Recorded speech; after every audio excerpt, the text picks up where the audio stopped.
औसनम ख़बर आवाज़ पहुचाईंदासीं। हैदराबाद में वकील मथां हमले जो केस हुसैनाबाद टाउन के वाइस चेयरमैन जे भाणजे समेत 6 जवाबदारनि ख़िलाफ़ दाख़िल किया वियो आहे। ख़बर हैदराबाद में आवाज़ पहुचायूं पिया, जिथे वकील मथां हमले जो केस हुसैनाबाद टाउन के वाइस चेयरमैन जे भाणजे समेत 6 जवाबदारनि ख़िलाफ़ दाख़िल किया वियो आहे। तफ़सील मालूम कंदा सलीम मलाह टेलीफोन लाइन ते मौजूद आहे। सलीम, कहिड़ा तफ़सील आहिनि आगाह कजो।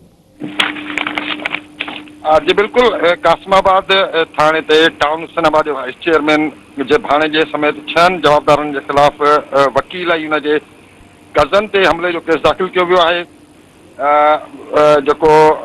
इन हवाले सां वकील आहे अल्लाह रखियो उर्फ फराज़ कांदड़ो, हुनजो चवणु आहे त ही पंहिंजे वालिद साहब सां गॾु अस्पताल वञी रहियो हो, त हुनखे पंहिंजे कज़न जेको आहे उहो फ़ोन करे ॿुधायो त जेको आहे हिन सां झेड़ो कयो पियो वञे।